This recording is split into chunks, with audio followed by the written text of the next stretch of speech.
Hello, Capricorn. Welcome to the Plaid Sheep Oracle.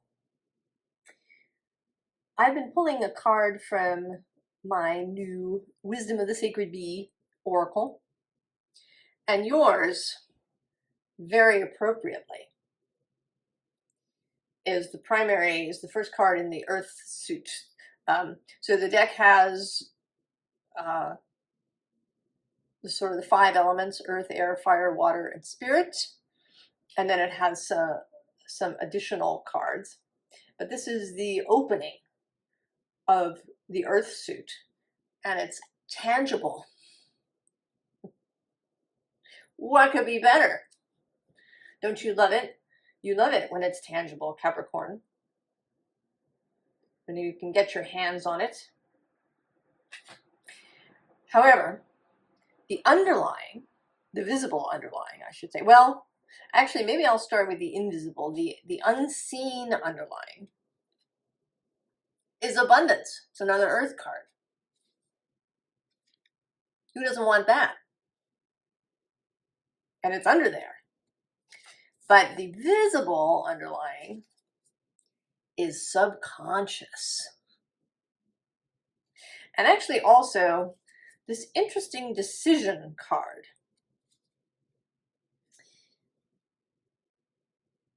And I'm going to go one further, which is this inspiration card.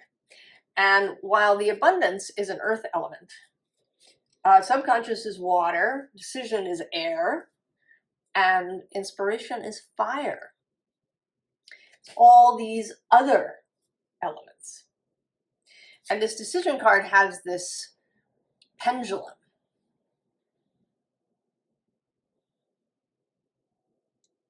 So it's a symbol of a very specific way of making a decision that's intuitive, that bypasses logic. That in some ways, sort of has the body participating because you hold the pendulum.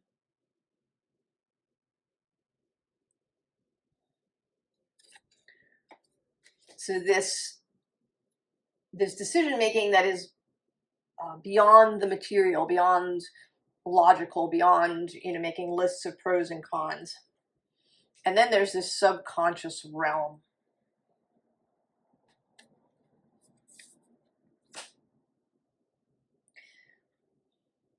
Now, as I have said, and I will say again, my readings are intended to be timeless for you to be able to watch this 7 years from now. But they're also linked with this time period when I do the reading. And we have just had a full moon lunar eclipse in Pisces. And this eclipse was sextile Pluto in Capricorn, as well as being conjunct Neptune and also sextile Uranus in Taurus. And although as an earth sign, you are sextile to both Pisces and Scorpio, these watery spaces, and that implies, an easy working relationship. I think that in reality, this isn't always true in the real world.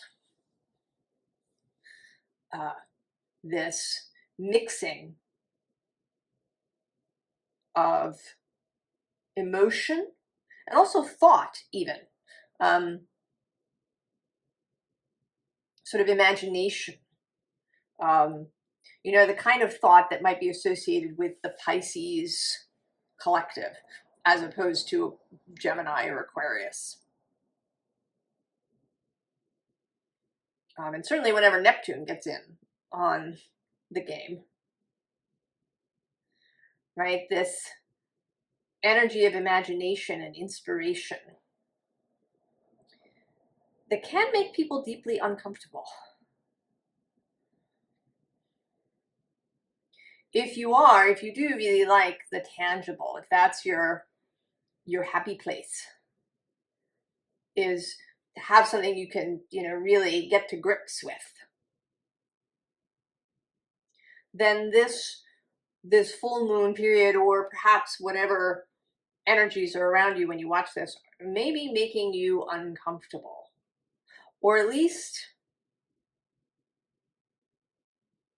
sort of maybe making you indecisive, making you not quite know what's happening.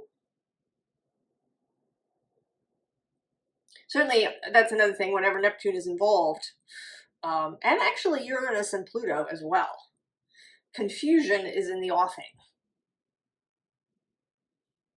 Right? Pluto is about revealing things, but there can also be mysteries and secrets. And Uranus is about, you know, innovation and sometimes revelation, but it can also be confusing, right? There's chaotic.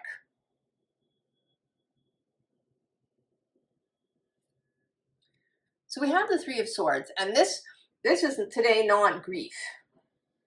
In fact, often in this deck, this particular card comes out more as your thoughts being tied up in something. There is some kind of red tape that is holding your thoughts, so that you can't really, you don't, right? The decision-making process isn't really happening. Things are confused. And below that, actually, we have the Hanged Man, which is associated strongly with Pisces, and a sense of, you know, maybe needing to see something differently, or to wait for some information to really land. You know, I think that the Hanged Man is a very actually sort of active card in its way. You're not, you know, rushing around doing things, but, right, the body is engaged, the mind and the emotions are engaged in a process.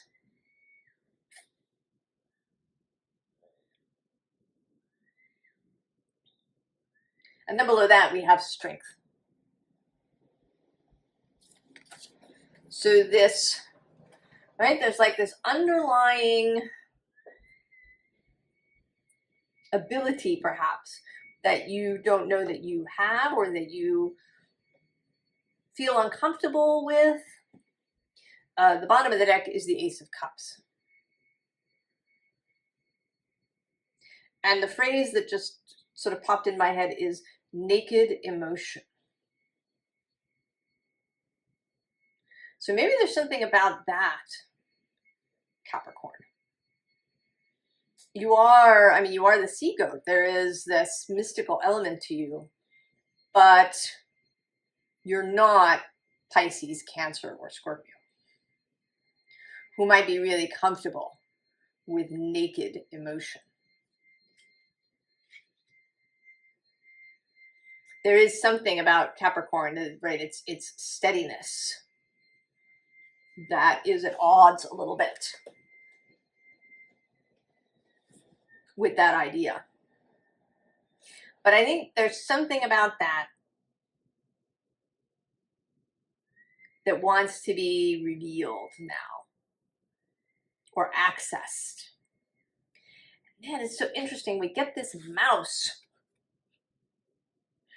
And what I immediately saw when the mouse came out was the mouse chewing through the red tape.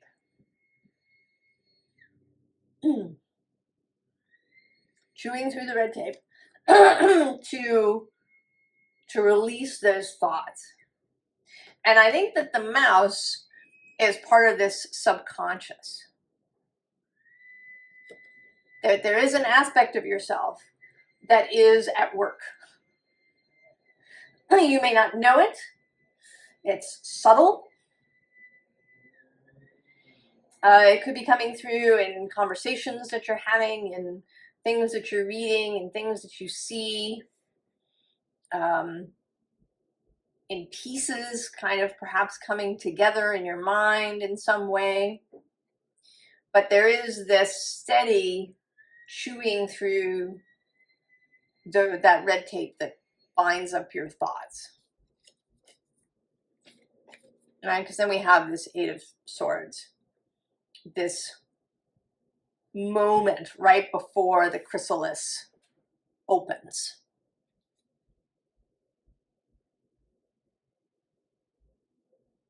Right before the butterfly climbs out.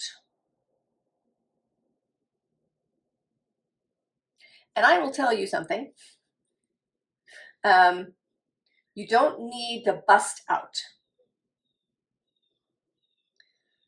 We have this metaphor that, you know, right, you can't help the butterfly come out, right? The butterfly needs to bust out so that its wings will be strong enough. Not true. I can actually say that because I had a butterfly last summer. I had a caterpillar come home with me on some herbs that I bought at the farmer's market. And I got her some more herbs, and she ate and ate and ate and ate and ate. And then she formed her chrysalis, which is kind of, it's like a final incarnation. It isn't like, she doesn't weave it. It's not like a moth cocoon. And right, she was there for about a week.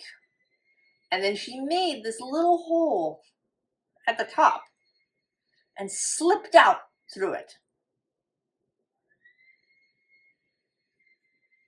I didn't even see her do it. I was sitting here at my desk actually doing something, and I turned around and there she was out of her cocoon with this tiny little hole. She just slipped out and her wings were all spread and she was absolutely ready to go. So you do not have to bust out. You can slip out.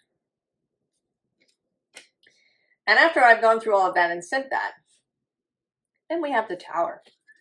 But the Tower is not going to bust you out. The Tower is the result of you busting out, or of you actually not busting out, of you slipping out.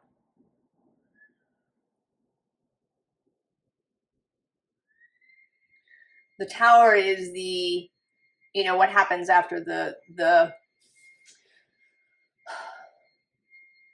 seeing things in a new way when you come out, when you release these thoughts. It changes everything. When these thoughts become visible, when they're no longer just subconscious, it's going to change everything. And I would say, although this is there's lightning going on here, and in the current astrology, Uranus is involved, and he's very lightning-like.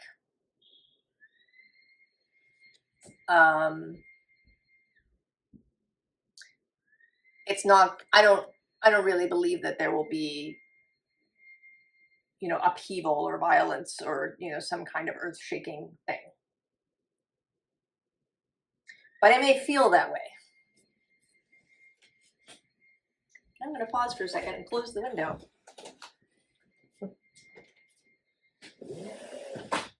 I'm not sure what somebody's doing out there, but it sounds painful in my head. So now the Fool. And here all fresh and new, mixing our metaphors, coming out of the egg.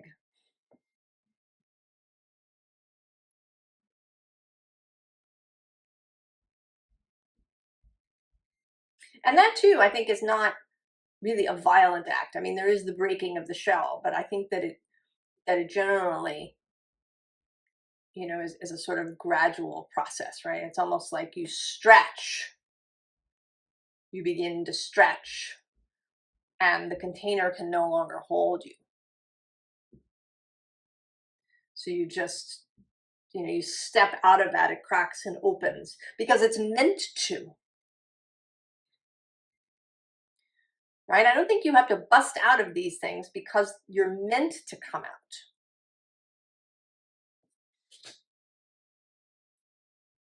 The egg isn't holding the bird in. The egg is protection until the bird is ready. And then once the bird is ready, the egg is ready to break open. So then, just to be extra uncomfortable, we have this Wordless Oracle deck that is very mystical and sort of surreal, and the images, you know, melt into each other, and sometimes it's hard to tell what's going on. And it may be that you feel that way, that you're having this kind of, right, you don't quite know what's going on.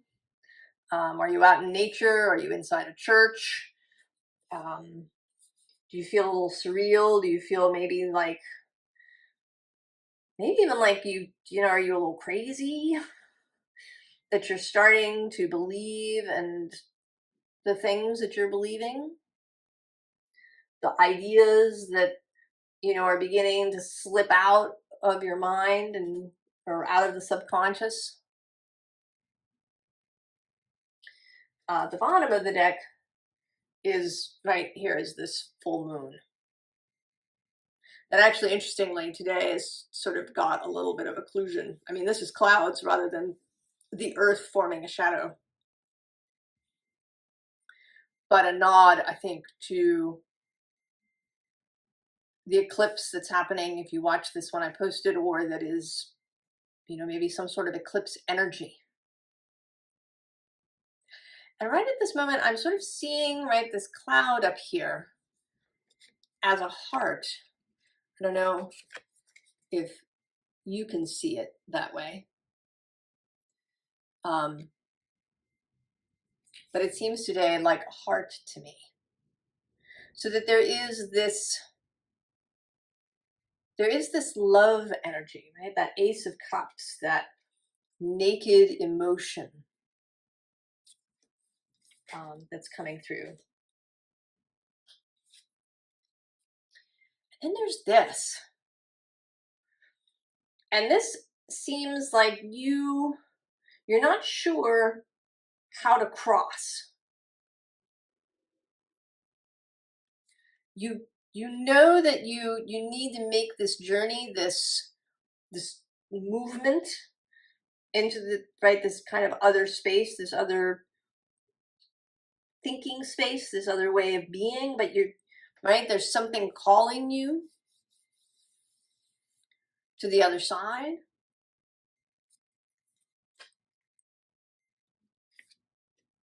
And so then we have this pool. And then we have this image. I have to show them together. So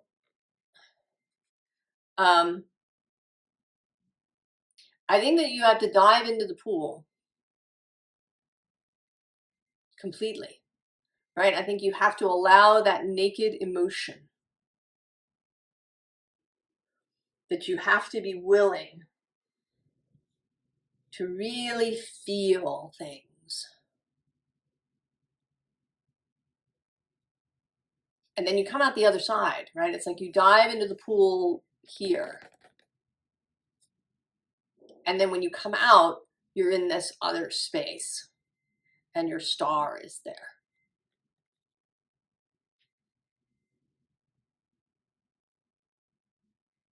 But it's not, right? It's not cut and dried.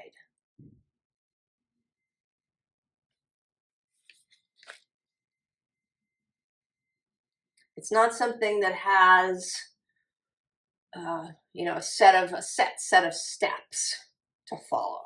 You can't really make a list. It has to be felt.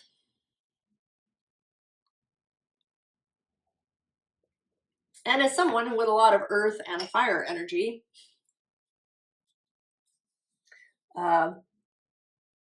that has kind of been in the forefront of my life, I totally get it. If this seems, right, really nebulous and kind of wacky. But your earthiness is, I think, an advantage. Because I think the earth I feel like Earth gets along best with all the other elements, like all of them together. There's something about the Earth that is, right, that the Earth is the thing that combines, that binds the things together, that, right, that is the Earth. When the magician creates something tangible in the world, right, it is this, right, it's the Earth.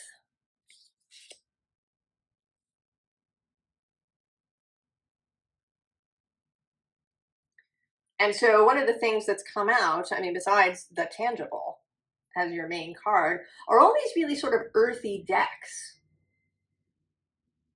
right? It's this wild unknown that has lots of animals, and the Wildwood Tarot, and then this Witch's Wisdom Tarot that's all about nature and animals, the bees, and even the Wordless Oracle, which is kind of,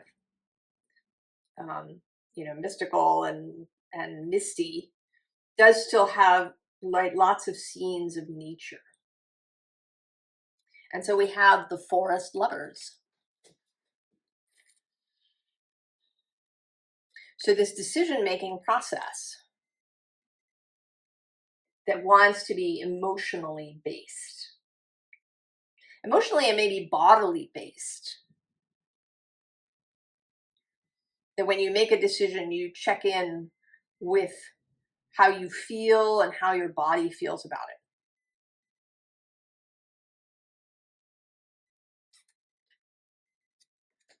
The bottom of the deck are this very earthy King of Stones. And then the Ace of Vessels, the Ace of Cups. Appearing again. That naked emotion. Although here, you know, we see more of its, both its containment and also its synergy, its movement with and through Earth.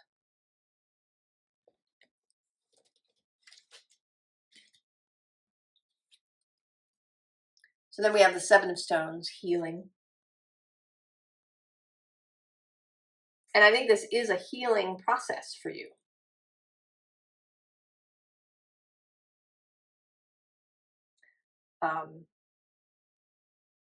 You know, this could be very, very practical in a way.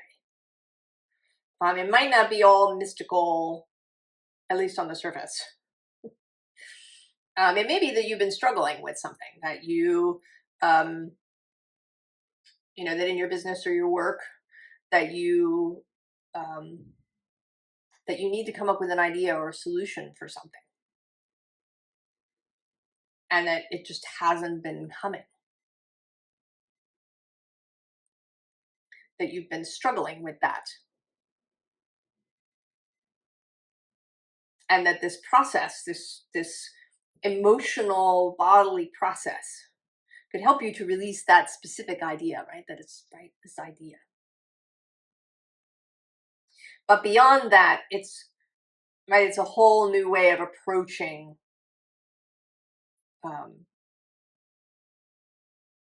those things that you meet in life. Right? And so we have the Green Woman, the Empress. She is certainly very earthy. But she also, the Empress is said to be a combination of all the queens in the tarot deck. So there again is that sense of all the elements. That while she is very earthy, she also contains the Queen of Cups and the Queen of Swords and the Queen of Fire. That she uses all of those elements in her creational process. She's very like the magician.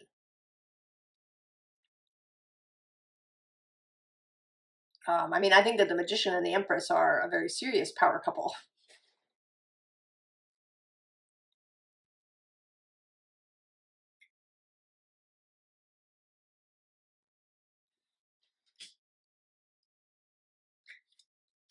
And then we come back to the Three of Swords. But here, it's free. right? The ideas are free and they are lighting up.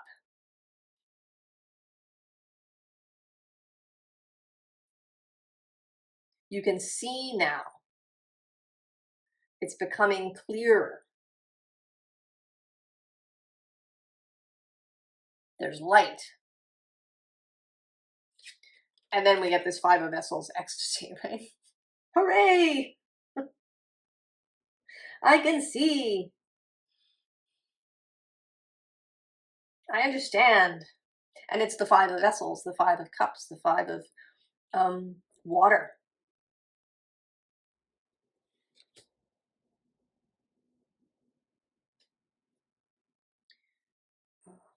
So this last row is sort of a a confirmation and a reiteration, because we have this Four of Earth. So you, but you are still you. You're still solid.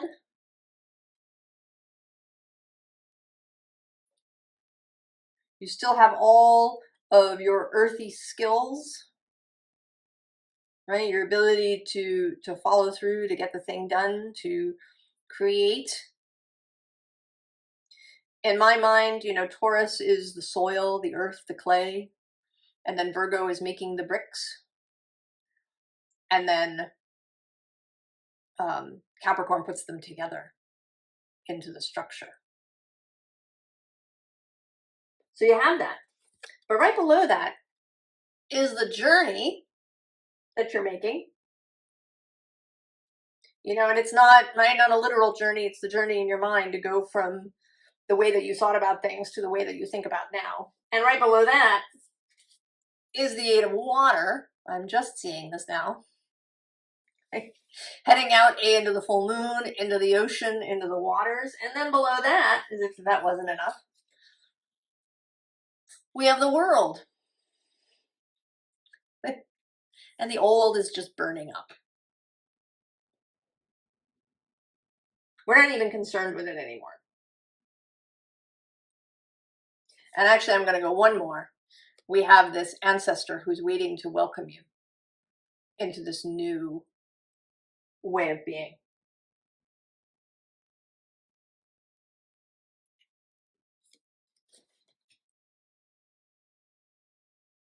And interestingly, actually, this card sits in the devil position in this deck. This deck runs backwards.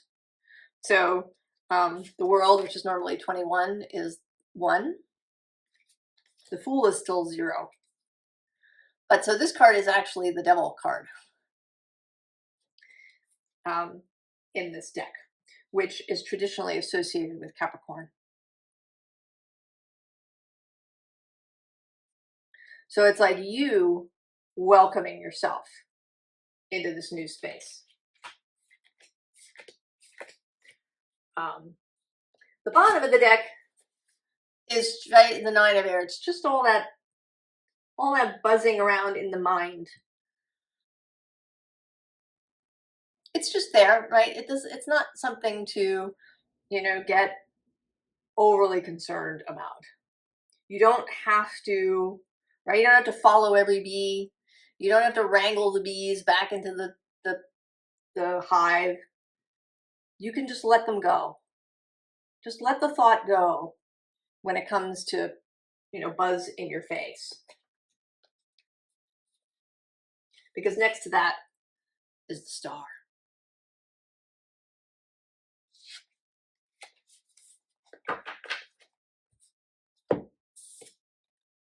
So then we have the Ten of Water. Fulfillment. How good are you willing to have it, Capricorn? Does it seem a little scary in some ways? I don't know. There's something too about these two, right? This color coordination going on here between these cards.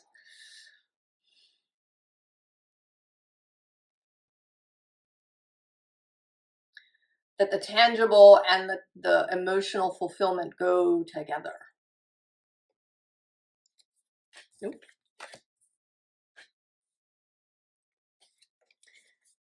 And then the Messenger of Air. The Page of Air in this deck.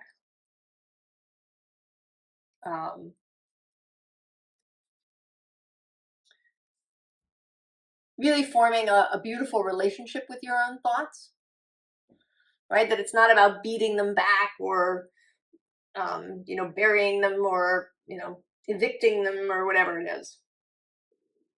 That you can form a loving relationship with your thoughts so that there might be less buzzing around. And then the craftsman of water. This mastery with the water, right? This also relationship with the water element.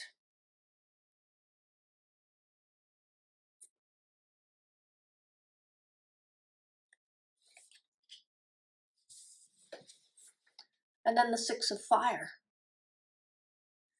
The creation process, right? There's this mating happening here to bring something new into being.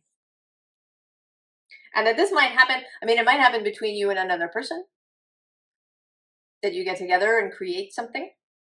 Or it could even be in your own mind that different ideas come together in synergistic ways that they never have before to create something new. And so here you have earth, fire, air, and water.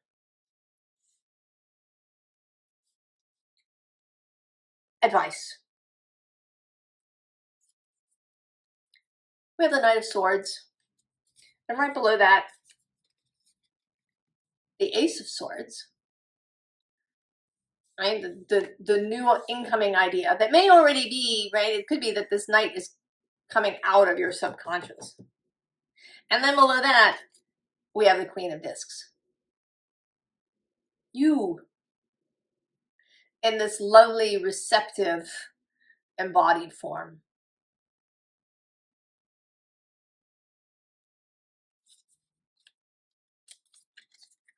And then below that actually is this interference. Oh, and then I'm seeing now is the Star. So you don't have to be held prisoner by the interference. I think that we can't really turn everything off all the time. One, we're not perfect. We're these human animals. So we have a nervous system, we have stuff that happens. And so we may get thoughts. And then we're also connected, right, to everybody else. So we may get some interference that way. But we don't have to get tangled up in it. We don't have to allow it to tie us up. The bottom of the deck is the Hermit, who is certainly an expert in this physical mental way. Right? The Hermit's devotions, in my point of view, are both physical and mental. And right, the Hermit is he is devotion. Right? He keeps the hearth fire lit. He keeps communication open to source. He keeps communication open to his own heart. And he's thoroughly embodied. He lives. He is, earthy. So then we have the King of Wands. A little more of that Leo energy, the fiery, very sovereign energy. And again, this animal energy. Because animals are certainly earthy. And they are examples of how to follow, instinct and intuition and bodily signals.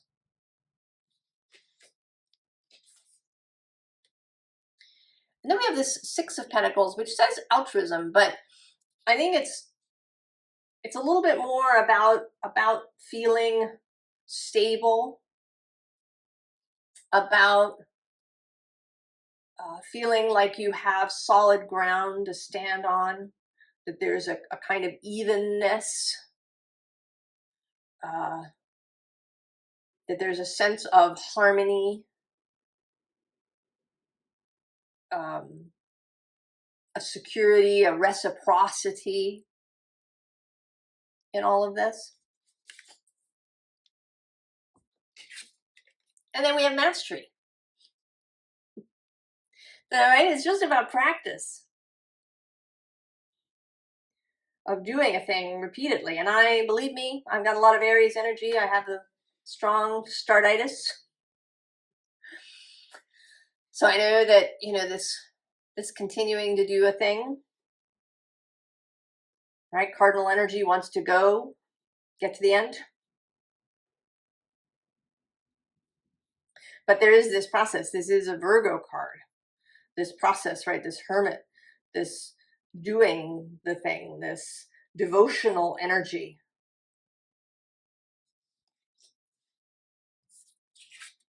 And then we finish with the journey, the Fool in this deck. So the sense of making the journey, making the leap, making the right crossing, going through this lake. Really, right, it's a journey in the mind. To make that, right, to make that crossing, to make that journey.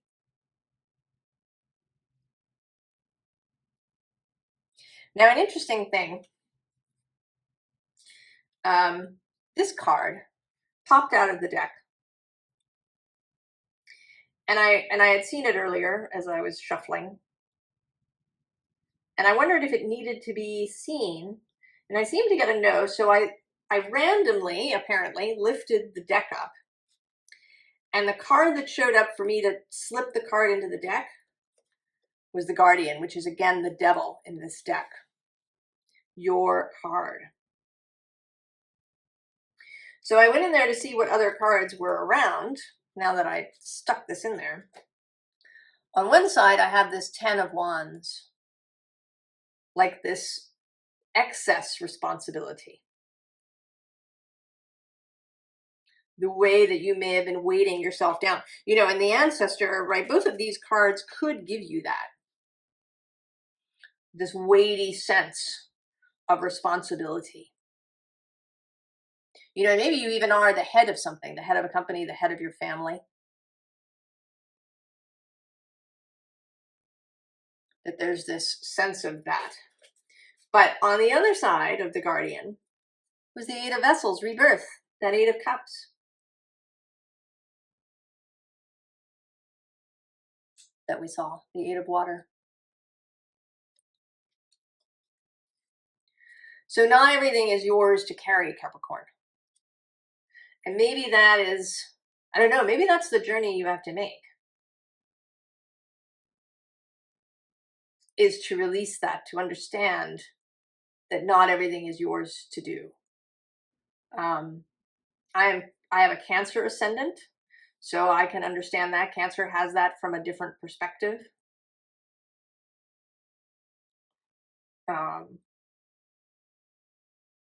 So maybe, I don't know, maybe for some of you that is the journey that has to be made to break out of this, and that this mouse has been working on that for you. And then now with this eclipse, that the energy is really in a good place. And we have, right, there's the eclipses, the season goes all the way to the new moon in Libra on October 2nd, and then sometime beyond that, for the, right, that this opening, right, that this lake will be really accessible.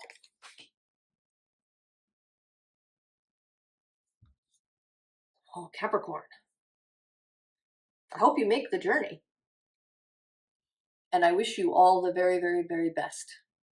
And I'll see you next time. So long.